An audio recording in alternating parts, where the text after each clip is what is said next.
Hey everybody, this is your girl Deborah Coco, and make sure you check out Just Give Me the Mic on all social media. Also, check us out on Bronx at channel 68 on Sundays at 10 p.m. And soon we will be launching on MNN coming up in June, everybody. So stay tuned for that network information. Support. If you want to interview, make sure you hit me up on justgivemethemic12@gmail.com. You want us to come out and rep at one of your events, also hit me up for that as well. And love is love, everybody. See y'all soon. Support.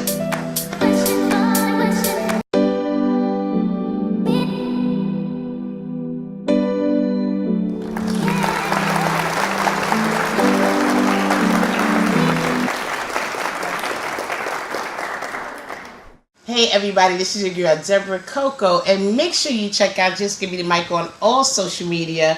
Also, check us out on Bronx at channel 68 on Sundays at 10 p.m. And soon we will be launching on MNN coming up in June, everybody. So stay tuned for that network information. Support. If you want to interview, make sure you hit me up on justgivemethemic12@gmail.com. You want us to come out and rep at one of your events, also hit me up for that as well. And love is love, everybody. See y'all soon. Support. Hey everybody, I'm your girl Deborah Coco, and you are now watching the Just Give Me the Mic show. If you don't know about Just Give Me the Mic, what we do is pass the mic to you so you can tell your story, let people know about who you are, what it is that you do, and what your passions are. Today we have a great show lined up. I have two amazing guests in the building. My first guest coming up is Deeo. You may have seen him in several projects, but he's also been in Dave Chappelle, 730, Bum Rush, Project Heat, numerous. It's a list, everybody. It's a list of projects that he has done. And then coming up after him, we have Laps, an entertainer on the rise doing his thing. He'll be up next. We're going to hear his story. We're going to get a live performance as well. So sit back. Make sure you check out Just Give Me the Mic on all social media. And again, I'm your girl, Deborah Coco, and we got a great show for you. We'll be right back.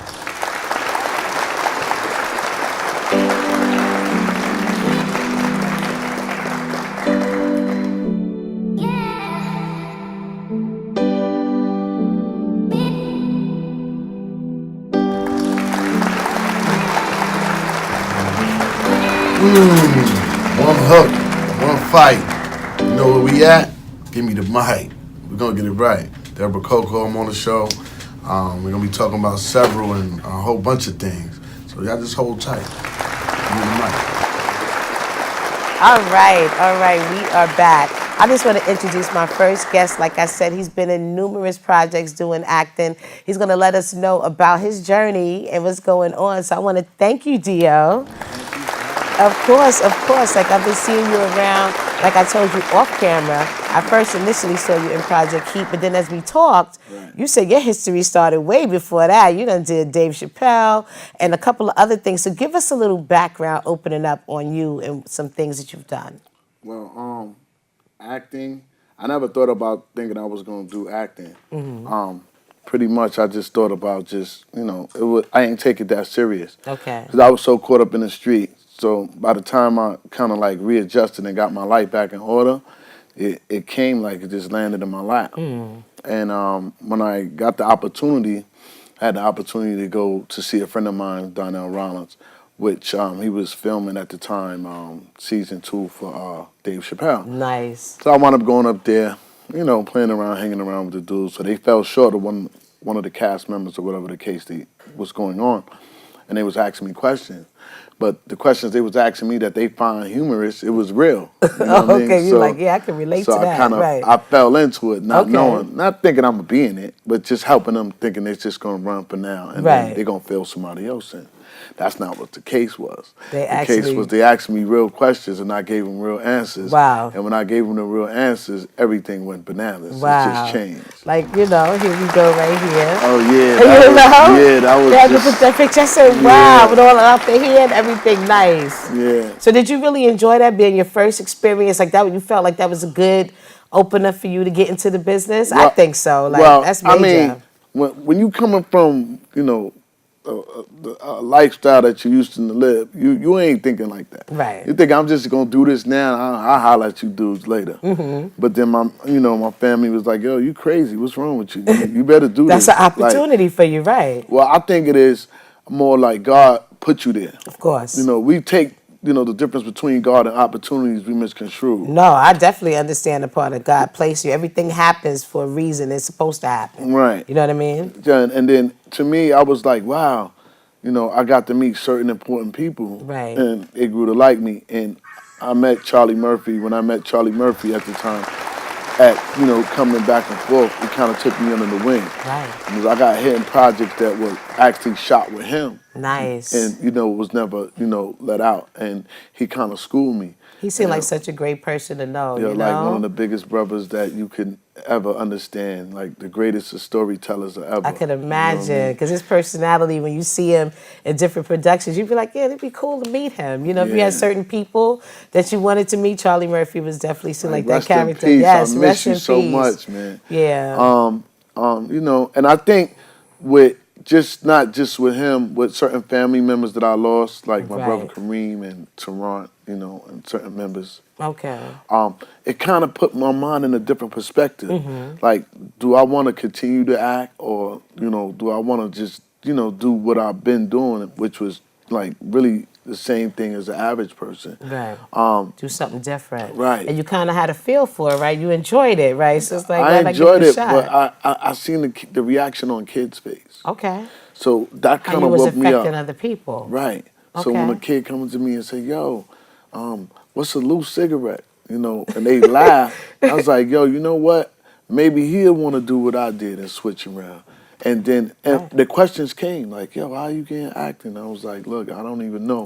But I it was just landed here. Yeah, right? Here, and I owe it to like older uncles, like my Uncle Rick and certain people, like you would hear stories about that. I came from that. I was raised from that umbrella. Okay. Nice. Like loyalty and stand up. But to this day, you don't have that now. No. Even in the business where you have friends turn against each other. I know. But I didn't allow that. No, I mean, it's definitely that other side to it, but the main thing is staying focused on you, because this is why you started it, right? Now, let's name some of the projects, because you was giving me a list early. What you said, 7:30. Oh, 7:30 is on Amazon Prime right now. 7:30 was before Project Heat. Okay. Tycoon was before 7:30. Dave Chappelle was before Tycoon. Wow. Chris Rock was before Tycoon. Forgot about Chris Rock, right. I did the audio Never Scared, which the album got a Grammy. I was recognized for a Grammy on the album. That's great. So I had this before I even came into the web series. Wow. So it was a genre, then the list goes on from when you go to Tycoon, you go to 7:30, then you go to Project Heat. But give us a little summary of Tycoon and 7:30 real quick for those that can go back now and check it out. Okay. Tycoon, I played this guy named Keith.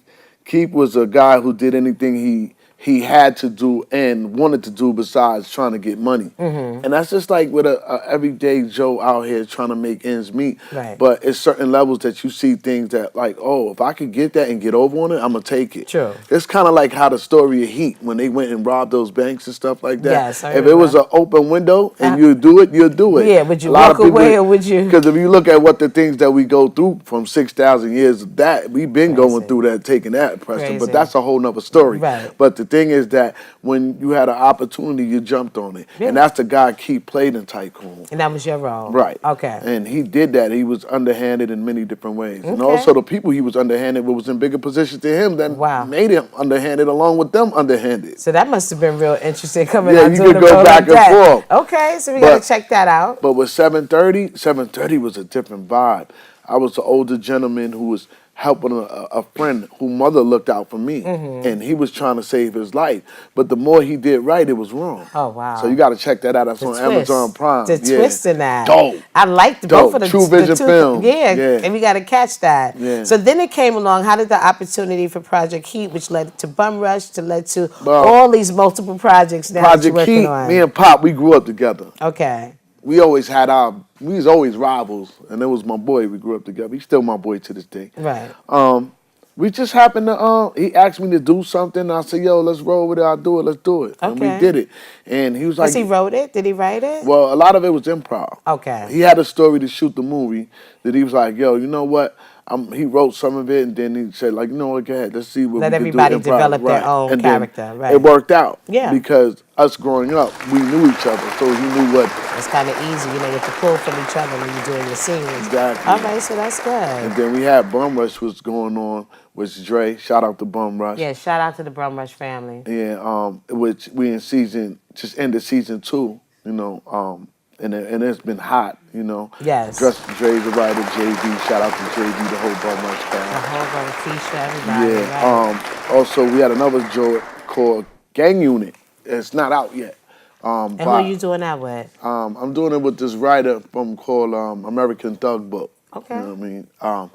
Also, we have Irvin and Wilson is being produced by Wood Harris. I just saw a clip about that. Now tell us a little bit about Irvin and Wilson. That looked like that's going to be Irvin and Wilson real serious. is corruption at the highest level of Yes, corruption. I saw the trailer. I was like, wow. Okay, what are they going to be doing? Yo, it's going to be like, you know, one cop's trying to live a good life.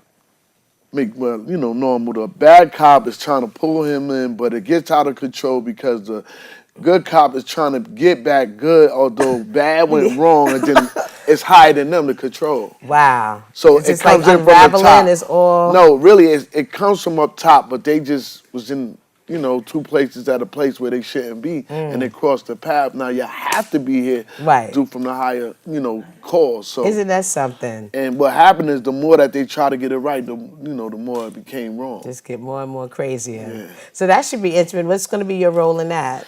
Well, I played this guy named K.O. K.O. grew up with one of the cops, and like I was a go-to man. Like anything that he wanted me to do that he couldn't do, I did. Okay. So you was like the cleanup guy, like we was talking about earlier. You handled all of that. You took care of that. Yeah, when he called me, like, it is what it is. Cool. Now let's get a little, we got the rundown of everything that you've done. But how are you feeling right now, personally, about where you at, the progress that you made? What are some places, something else you would like to do? Give us a little insight on Deeo and how he's feeling right now. Well, you came down to the cast, and I'm trying to work on a comedy drama, right? Which I initially came from comedy before I did all this, right? With the Dave Chappelle, right? I feel like I really thank God a lot for my change in life. Not trying to sound holy matrimony or anything, but if you wake up in the morning and you open your eyes, it's incredible to be ungrateful. Right. So without me opening my eyes and doing the things that he allowed me to do and place me in certain situations, like today was a crazy day for us to get busy. And we went through the whole turmoil, and what happened? Right. When God says so, it is, and it is. So who am I to question? Right. So that's just basically it with the experience alone. Right. But when you got the good people that's behind you and supportive and loyal. Right. Loyalty you can't buy. That's a key. You can have all the money in the world.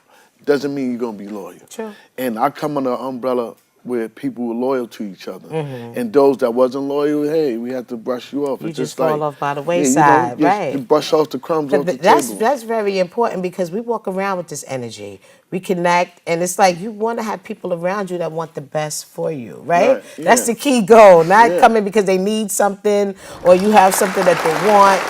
Just positive energy. Isn't it hard to navigate in this industry in regards to that? When you misguide it, it's like a dog chasing his tail that will continue to chase his tail. It's an old-fashioned saying that my mama said, your mama said, if you lead the horse to water, they'll see his shadow and run away and die of thirst. Right. But in this case, it's like, it's already destined for you. It was destined for us to come across each other. It was destined for this to happen, no matter what the monotony came in between. Right, it was destined for everything to happen to where it happened. So you just got to be able to hold a composure and maintain. Right. Because most of the people are lost because of emotional attachment. That is they true. want the material things, and emotional attachment is what draw you to get discouraged when things don't go your way. Right. It's like a child having an attention tan. Right. You know what I mean? I want this toy, I can't get it, or why I can't get it. If you ain't explain to them why, you ain't do good in school, so you're not educating yourself to educate the other ones to learn to follow the rules, not just man rules, the higher power rule. That is true. So when I've been in a situation, I done did it all. Yeah, we had this was definitely a crazy morning, but like you said, we are here. Now tell us, is there any role that you haven't played that you would like to play? Well, I really wanted to really be myself in the sense of, when I mean be myself, show the bottom of the epitome of the barrel where a man has really struggled through the ghetto and trying to teach his child the education, not the everyday thing, the hardship, kind of like what 7:30 when the PO was coming to the crib, the baby mama's still taking you to child support. They don't care. They want to blood suck you. So I want to go down into the depths of that to show how the black man is really strong to come back. Right. You know what I mean? So And some resilience. to me, it's like a superhero role. Right. That's kind of like what Black Panther and them did with the movie and all that. And just showing you different ranges to go. My uncle would always tell me, he said, you need different ranges. You need definitely different do, ranges. right. So he's like, I know you can do it. And then to hear the way that he talked when you spoke to him today, the projects he's doing is phenomenal. Right. So it's like, I need a dictionary, encyclopedia. I need all that. Him, he made me on my A game. Thank like, you, Martin. That was like, lovely, he though. like on the A game, like, you got to be like this. Make you think, though. Your boots Really got to be make you clean. Your think. back got to be up when you in front of him. Right. And, you know, you like, you can't even talk to him about. If it comes left, he's going to politely correct you. So those are the depths of the roles I want to play. And those are the type of people you like to keep around you as your source. Because right? I'm You mentioned woke. that. Yeah, right. keep me, it won't feel like I'm on a drug nodding and getting caught up in emotions. Right. Nah, because emotions take you. Don't get me wrong. We need that power to give us that inner strength. So I like the challenging roles. And, and the intellectual role, they never allow you to do those roles. What was your hardest role? What do you think, which character was the hardest role that for you to get into, to really relate to? If there was one. Let's say, I'm going to say if there was one. Yo, I think I'm going to mess up on the love scene. Why is that? Why is that? Because I always, you always do it something different. As much as I appreciate the queen's women, like, oh, God, you're going to get me in trouble. So my thing is, like, the love scene is hard because I know dudes that do it, I salute you. Right. I don't know how you do it, but, you know, what would be hard for you? Come on, sister. You, man. What would be hard? I'm just saying, like, it's a role. You're an actor. You should be able to. That you know sometimes what I mean? ain't really acting. I don't care what they say. Because that's how sometimes people it's get the married. real deal and it goes If you down. kiss a woman in front of your woman, and then the woman kiss better, or you may get a strong attachment, I'm in trouble. Because then my wife is sitting there. You kissing that woman like that. You understand you know you in trouble. And then me being a man, like, dang, I just did it. I got to go to the bathroom. You got caught up in the role. You was acting out. I got like, yo, what I'm doing, like. So, but that's a challenge. That's a challenge. I love it. I love At least you challenge. put it out there. I like that. Nobody breaks it down like that. That was cool. That's real talk right there. And I think that's really a role that, you know, I salute the dudes that play those love roles. Okay. You know, that really play it. Right, that really play it. Some of it is playing and some of it ain't. If you kiss her, and you like, and you like, you gonna keep, cut. You gonna, and it's still going on. Like, damn, she's bad. Like, you know what I mean? Right, you really into your role. Just the comfort of a woman doesn't matter. See, dudes get it twisted. And all this racism going on back in slavery, they was still humping who was humping. Right. It ain't matter no color then. No, it didn't. So it matter now, right? Right. So, you know, thank God for women.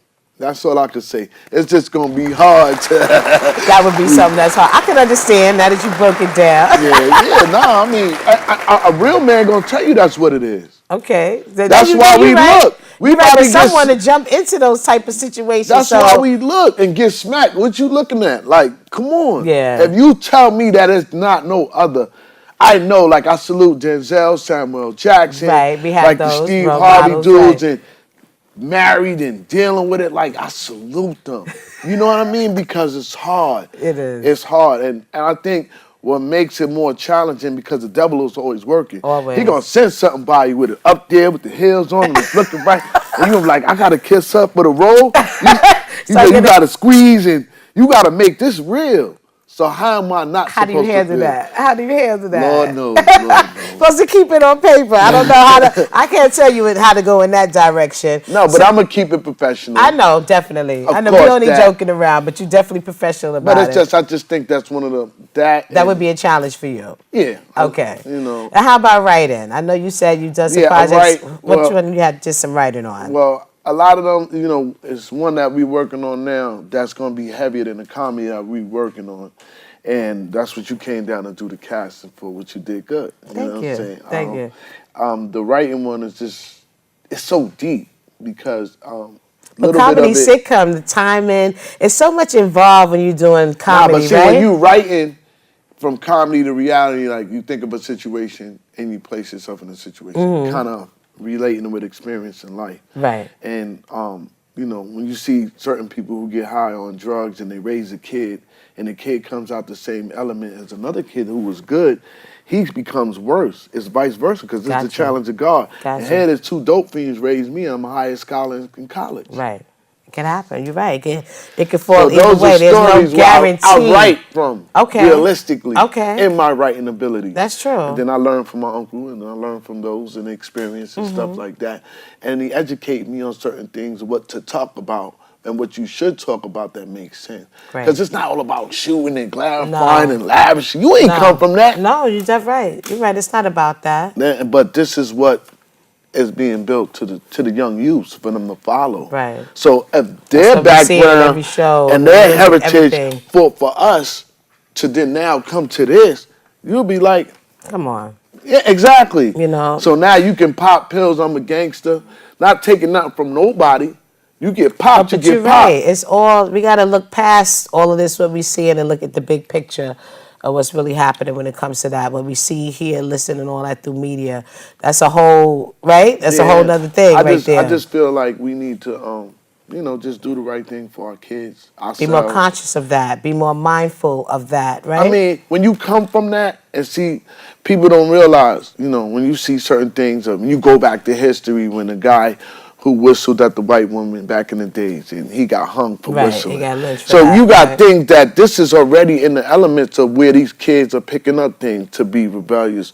But get educated, learn the history, make it fundamental, so that way the next generation can learn from and not want to be putting it. And that's where I come in with my acting to teach them, like, yo, you could do this, and you could take it past me. That's right. Don't do it for real and waste your life away. You want fame or you want this. Try to do it and get money for it. Right. Learn the both sides of it. No, you're right. And I think that's the blessing in it for me. Okay. You know, kind of saved my life. Thank God. Now, do you want to stay independent, or do you want to eventually be management company and things like that? Like career-wise, what are you looking to do with that? I want to be like you and have my own studio. You know what I'm saying? Like really, like have it like, you know, really be my own me. Yeah. I don't got no, I wouldn't mind doing business with any of the companies as long as it's fair. Right. I'm not trying to take over. I want to pass it on, but I want to be me. Okay. And I thank God that He allowed me to do that, to be where I'm at, because my temper used to be crazy. Well, you see, like I said, you look back now at the growth when, you know, a couple of years ago when you started to what's happening for you now, and you look like you're really loving it. That's another thing. When I see pictures, video, you're always live, having fun, socializing, networking with people. So that's always a great thing. Now, feed the homeless as well. Nice. You know, also with a couple of friends, No Kids Left Behind. You know, we go out, we do certain things that we want to in the community, outside of the community, out of state. I mean, if you live a certain way, you want to be that way so the people can embrace you. And there's some people that could be, but you got to let it go over your head. You do. Keeping an eye on the bigger picture. Exactly. That's what we was talking about. That's right. So any final thoughts, anything you want to say or address to people that are following, supporting you, believe in you? You know what I mean? Can't wait to see the next project that's coming out. Soon. Like, you know, hit me on my Instagram, DEO_official. You can hit me through Coco, however you want to, you know, send out your comments, your remarks. Do right, live right, be right. And just, you know, continue to do the best. It's all good. So, you can follow me at DEO_official. Hit me up on 730 Amazon. You can hit me up on Bum Rush. You know, hit me up on anywhere else you want to hit me up that you see the show. Right. And you want to hit the companies and get a response. You can hit them, hit me up. That's all love. And I'm here. You know? Thanks for Deborah Coco. You know what I'm saying? Thanks for your patience. Let's give me the mic. Yes, y'all. Yes. Well, thank you for joining me. Really appreciate you sharing your story and everything. And again, y'all, that's what we do here. Just give me the mic. I'm your girl, Deborah Coco, Deeo, and we'll be right back with more. Peace.